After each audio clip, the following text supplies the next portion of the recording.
Halo semua. Pada tahun 2018, pemerintah China mengumumkan bahwa penduduk China yang beragama Kristen berjumlah lebih dari 44 juta jiwa. Sekitar 80% dari mereka adalah Protestan yang baru masuk pada abad ke-19. Jadi, pertumbuhan kekristenan di China bisa dikatakan baru dan sangat pesat. Oleh karena itu, pada video ini kita akan membahas sejarah kekristenan di China. Oke, kita langsung mulai aja ya.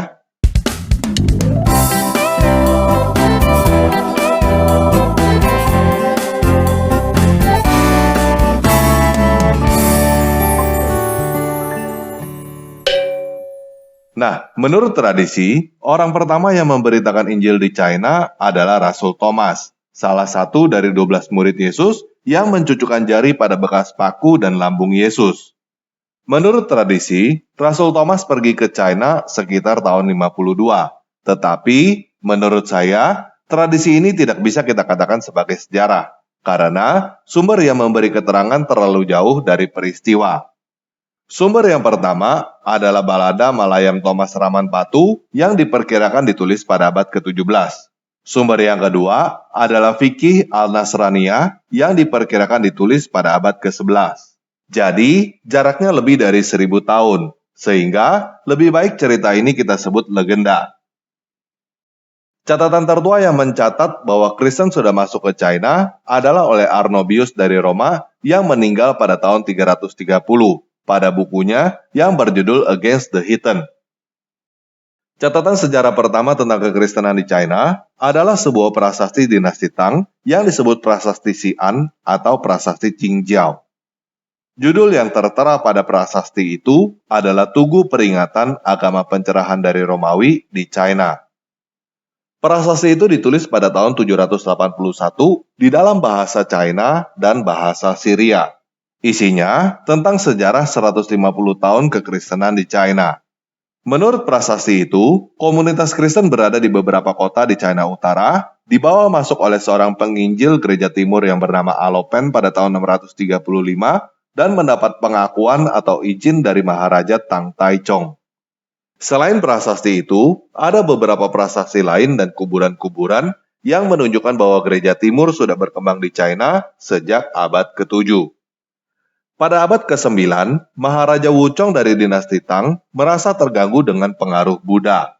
Dia mempersekusi pengikut Buddha yang pada waktu itu dianggap sebagai agama impor. Pada tahun 845, Maharaja Wuchong melarang semua agama impor, termasuk Kristen. Pada tahun 874 sampai 884, terjadi pemberontakan Huang Chao yang menghancurkan dinasti Tang dan membantai orang-orang yang beragama Yahudi, Kristen, Zoroaster, dan Islam. Pada tahun 986, seorang biarawan memberikan laporan kepada Patriark Gereja Timur bahwa kekristenan di China sudah punah. Ini adalah akhir periode pertama pemberitaan Injil di China. Namun beberapa kuburan Kristen masih ditemukan sampai zaman dinasti Song dan Liao. Ini artinya komunitas Gereja Timur di China masih tetap ada sampai abad ke-13. Pada abad ke-13, Kubilai Khan dari Mongol menjadi maharaja dan mendirikan dinasti Yuan di China. Kubilai Khan beragama Buddha, tetapi banyak keluarganya yang beragama Kristen. Oleh sebab itu, kebebasan beragama dibuka kembali di China sehingga Gereja Timur kembali muncul. Bersamaan dengan itu, Katolik Roma mulai masuk ke China. Pada tahun 1266, dua orang pedagang Venesia yang bernama Niccolo dan Maffeo Polo datang ke Beijing dan bertemu dengan Kubilai Khan. Mendengar cerita yang disampaikan oleh ayah dan paman Marco Polo ini, Kubilai Khan mengirim surat kepada Paus di Roma untuk mengirim 100 orang pengajar datang mengajarkan budaya barat dan agama Katolik di China. Pada tahun 1271, Paus Gregorius ke-10 mengirim 2 orang biarawan, tetapi kedua biarawan itu takut untuk pergi. Pada tahun 1289, Paus Nicholas keempat mengirim John dari Monte Corvino. John tiba di Beijing pada tahun 1294 dan segera memberitakan Injil. Dia menerjemahkan Perjanjian Baru dan buku-buku Katolik ke dalam bahasa China. Sejak saat itu, gereja Katolik meningkat di China, tetapi gereja Timur menurun. Pada tahun 1368, Chu Yuanchang menggulingkan dinasti Yuan dan mendirikan dinasti Ming.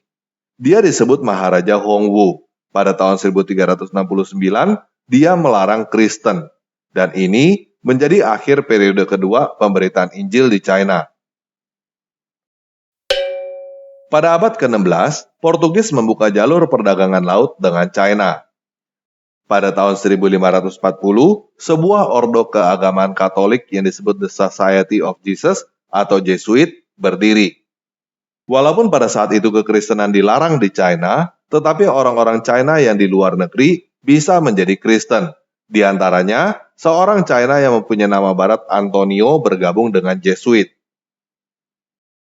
Pada tahun 1557, Portugis mendapatkan tempat di Macau. Sejak saat itu, Macau menjadi tempat yang terbuka bagi orang asing. Pada tahun 1578, Alessandro Falignano tiba di Macau. Dia mendirikan St. Paul College untuk mempelajari bahasa dan budaya China. Pada tahun 1582, Matteo Ricci dan beberapa orang mulai melakukan transfer ilmu pengetahuan antara timur dan barat. Kamus mulai dibuat. Sains, matematika, astronomi, dan pemetaan barat diperkenalkan ke China. Buku-buku klasik China seperti Taoisme dan Konghucu diterjemahkan ke dalam bahasa Latin dan diperkenalkan ke barat. Pada tahun 1601, Matteo Ricci diangkat sebagai penasehat kerajaan oleh Maharaja Wanli. Selain itu, Matteo Ricci juga mendapatkan pendanaan dari Maharaja Wanli. Pada tahun 1605, dia membangun katedral di Beijing yang masih ada sampai sekarang. Sejak saat itu, banyak orang elit dan pejabat China yang menjadi Kristen. Salah satu orang terkenal yang menjadi Kristen dan menjadi mitra Matteo Ricci adalah seorang politisi dan ahli matematika yang bernama Su Guangqi. Matteo Ricci meninggal pada tahun 1610. Seharusnya, orang asing seperti dia dikuburkan di Macau. Tetapi, Maharaja Wanli menguburkan dia di kuil Buddha di Beijing. Sejak saat itu, semakin banyak penginjil yang datang dari Eropa ke China. Pada tahun 1644, orang Manchuria datang menjajah China. Mereka mendirikan dinasti Qing. Maharaja terakhir dinasti Ming yang bernama Yongli beserta keluarga kerajaan menjadi Katolik karena mereka berharap bisa mendapat bantuan dari negara barat untuk melawan dinasti Qing. Ibu suri yang bernama Xiao Cheng yang mempunyai nama barat Helena Wang bahkan mengirim surat kepada Paus di Roma untuk meminta bantuan melawan dinasti Qing. Sang Paus menanggapi Ibu Suri dengan berjanji untuk membantu dalam doa. Pada tahun 1618, seorang ahli astronomi Jesuit dari Jerman yang bernama Johann Adam Schall von Bell pergi ke China dan bekerja sama dengan Su Guangqi untuk memperbaiki kalender. Kemudian, Schall von Bell menjadi penasehat yang dipercaya oleh Maharaja Sunci dari dinasti Qing. Dia mendapatkan izin dari Maharaja Sunci untuk memberitakan Injil dan membangun gereja. Dalam 14 tahun, secara tidak langsung 500.000 orang China menjadi Kristen karena Schall von Bell. Schall von Bell dibantu oleh seorang Jesuit lain yang bernama Ferdinand Verbis. Pada tahun 1661, Maharaja Sunci meninggal dan digantikan oleh Maharaja Kangxi yang masih berusia 7 tahun. Pada tahun 1664, Schall von Bell dan para Jesuit, termasuk Ferdinand Verbis, ditangkap karena dituduh merencanakan makar oleh para astronomi agama lain yang tidak suka kepada mereka. Mereka dijatuhkan hukuman mati, tetapi pada saat eksekusi terjadi gempa bumi dan hujan meteor, sehingga mereka tidak jadi dihukum mati, melainkan diasingkan di Macau. Pada tahun 1666, Schall von Bell meninggal. Pada tahun 1669, Maharaja Kangxi berhasil mengendalikan kekuasaan. Dia membuat ujian untuk memprediksi astronomi antara Ferdinand Verbis dengan para pesaingnya. Ferdinand Verbis berhasil menang, sehingga Maharaja Kangxi mencabut pengasingan para Jesuit dan berbalik mengasingkan para pesaing dari agama lain itu. Setelah itu, Ferdinand Verbis menjadi kepala bagian astronomi dan teman dekat Maharaja Kangxi. Selain itu, dia juga mengajarkan musik dan filsafat kepada Maharaja Kangxi. Pada saat itu sangat banyak orang China yang masuk ke Katolik Ordo Jesuit. Bahkan, pada tahun 1682, seorang birokrat yang bernama Sang Fuchong pergi ke Eropa dan menjadi pendeta Jesuit. Tetapi, ordo Katolik lain, yaitu Dominikan dan Fransiskan, juga masuk ke China melalui Makau. Ordo Dominikan melaporkan kepada Paus bahwa Jesuit membiarkan budaya penghormatan kepada leluhur. Sehingga, pada tahun 1705, Paus Clement ke-11 mengutus Charles Thomas Maillard de Tournon ke Beijing. Awalnya Maharaja Kangxi menerima dia dengan baik. Tetapi, setelah mengetahui bahwa Maillard de Tournon datang untuk mengekskomunikasi orang Kristen yang melakukan budaya China, dia langsung marah dan memenjarakan Maillard de Tournon. Pada tahun 1715, Paus Clement ke-11 mengeluarkan Papa Bull Ex Illa Die, pernyataan resmi mengutuk budaya China karena dianggap pemujaan berhala dan sesat. Mendengar hal itu, Maharaja Kangxi langsung melarang penginjilan di China. Walaupun Jesuit tidak setuju, tetapi bagaimanapun juga Jesuit adalah ordo Katolik. Jadi, mereka harus mengikuti keputusan Paus dan ikut menentang penghormatan terhadap leluhur. Sejak saat itu, Katolik menurun. Pada tahun 1721, semua misi Katolik di China terhenti. Setelah kematian Maharaja Kangxi pada tahun 1722, kepercayaan terhadap Jesuit terus menurun. Penerusnya, Maharaja Yongzheng melarang kekristenan pada tahun 1724. Semua pastor disuruh pergi dan gereja diubah menjadi bangunan umum. Ini adalah akhir periode ketiga pemberitaan Injil di China. Pada tahun 1798, seorang Protestan yang bernama Robert Morrison pergi ke Museum British di London. Di situ, dia melihat naskah Perjanjian Baru yang diterjemahkan ke dalam bahasa China dan mendapat kerinduan supaya seluruh Alkitab diterjemahkan ke dalam bahasa China. Dia meminta gereja-gereja supaya mereka mengirim penginjil dan menerjemahkan Alkitab ke dalam bahasa China. Tetapi, dia mengalami penolakan sehingga akhirnya dia memutuskan untuk pergi sendiri. Dia menulis kepada temannya, "Saya berharap saya bisa meyakinkan kamu untuk menemani saya memperhitungkan 350 juta jiwa di China yang tidak mempunyai sarana untuk mengenal Yesus Kristus sebagai juru selamat." Pada tahun 1807, Robert Morrison menjadi penginjil Protestan pertama yang menginjakan kaki di Makau. Setibanya di Makau, Robert langsung menyadari kesulitan yang dia hadapi. Yang pertama, orang China dilarang mengajarkan bahasa China kepada orang asing. Pelanggaran atas peraturan ini bisa menyebabkan hukuman mati. Yang kedua, tidak ada orang asing yang bisa tinggal di situ selain pedagang. Yang ketiga, orang asing yang ada di situ adalah orang Katolik yang melihat Protestan sebagai musuh. 3 hari setelah tiba di Makau, Robert diusir oleh orang-orang Portugis, sehingga dia harus pindah ke kanton dan menumpang di tempat orang Amerika. Beberapa bulan pertama, Robert berusaha mempelajari bahasa dan budaya China. Tetapi, yang dia temukan adalah pencuri, perampok, dan penipu. Robert hampir putus asa, tetapi dia tidak berhenti berusaha. Dia mencoba mengikuti gaya hidup orang China, menggunakan pakaian rakyat China, makan makanan China bersama rakyat biasa, supaya bisa diterima oleh masyarakat. Namun, ternyata semakin dia berusaha menjadi orang China, semakin dia menarik perhatian dan dia dicurigai sebagai mata-mata asing yang ingin menyusup. Akhirnya, dia berhenti berusaha menjadi seperti orang China dan kembali menjadi seperti orang Barat. Robert berhasil menguasai bahasa China dan bahasa Kanton. Pada tahun 1809, dia menjadi penerjemah di East India Company. Pada tahun 1813, dia bertemu dengan penginjil lain yang bernama William Milne. Sejak saat itu, mereka mulai mengerjakan penerjemahan dan pencetakan Alkitab, buku-buku, dan traktat. Pada tahun 1814, seorang karyawan Robert yang bernama Chai Kau menjadi orang China Protestan pertama. Pada tahun 1816, guru bahasa China mereka yang bernama Liang Fa menjadi Kristen. Liang Fa ikut menerjemahkan Alkitab ke dalam bahasa China dan membangun komunitas Kristen. Mereka berhasil menerjemahkan seluruh Alkitab ke dalam bahasa China selama 12 tahun.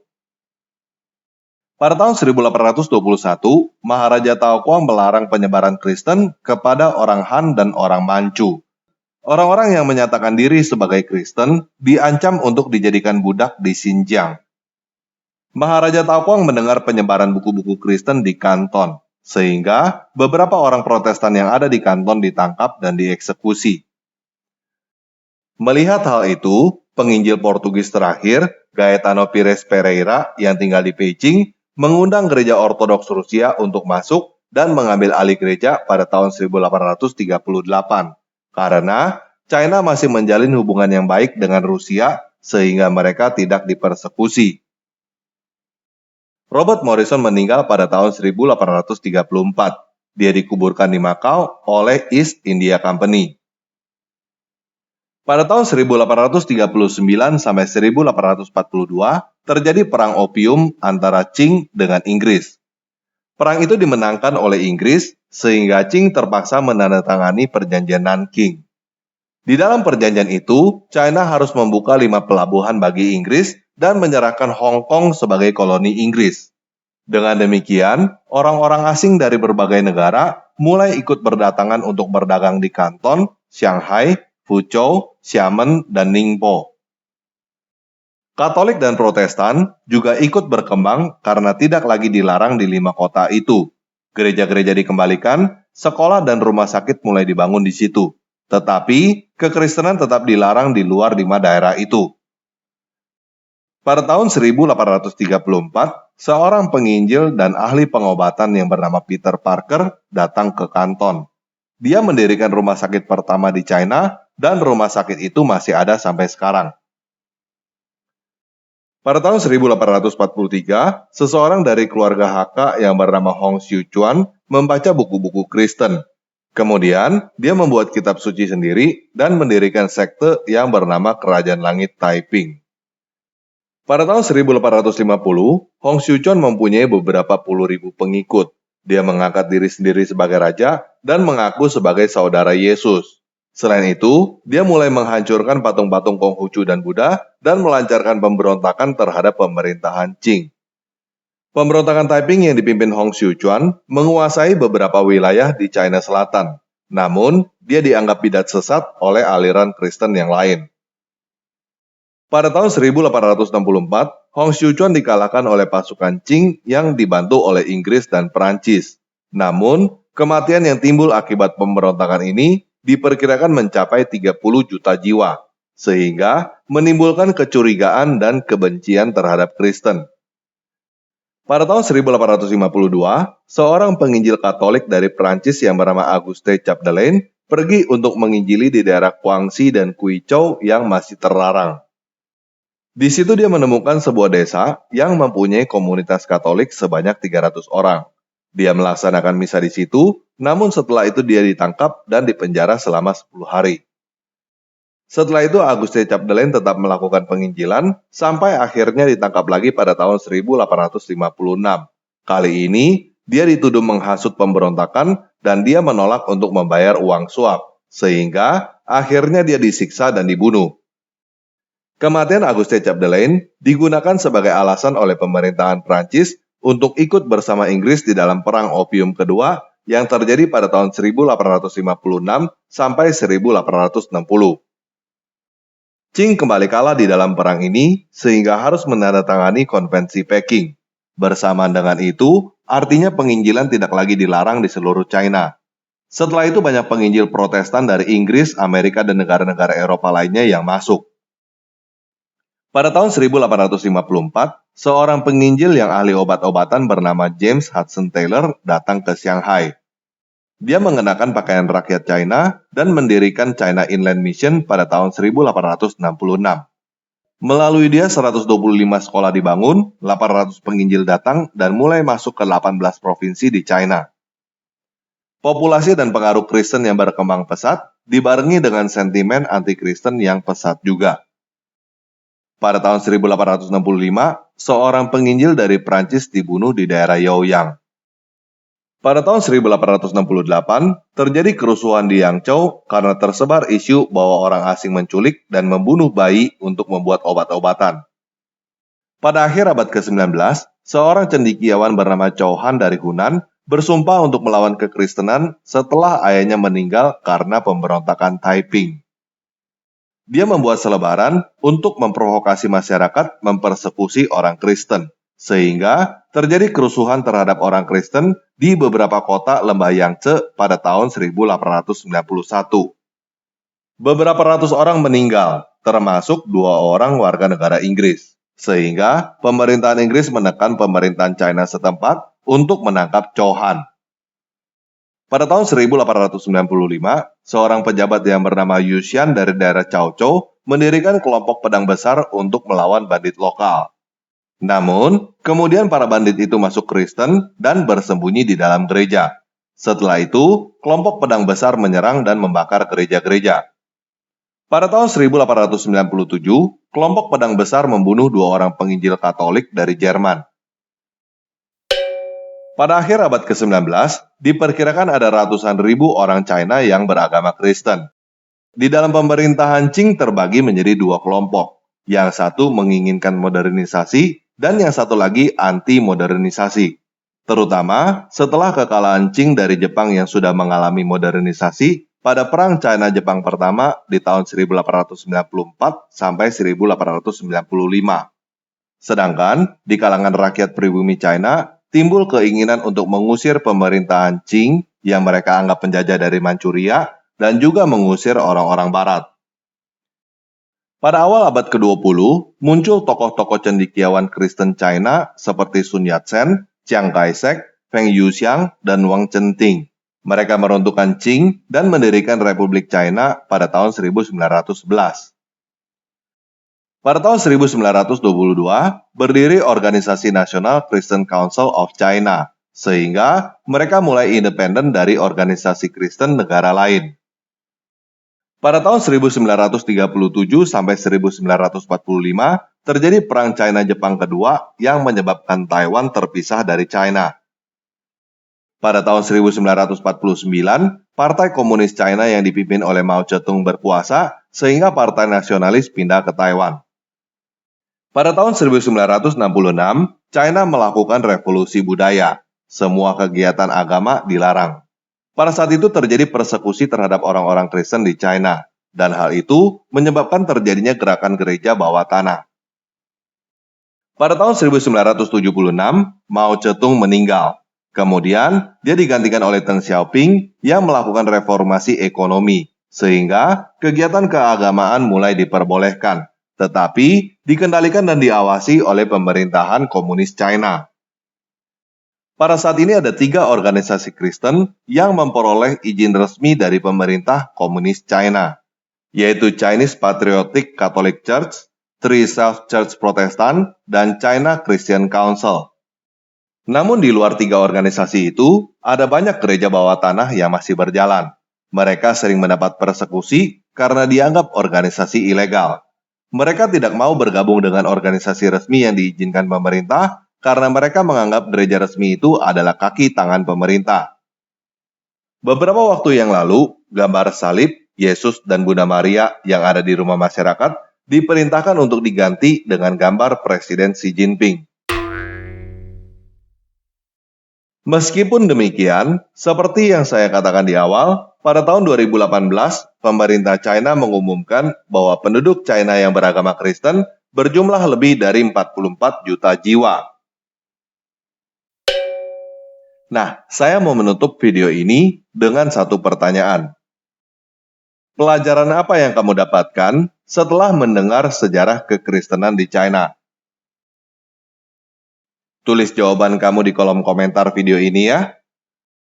Oke, sekian video kali ini. Yesus Kristus penguasa saya mengasihi kamu.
Jadilah kehendak-Mu di bumi seperti di surga.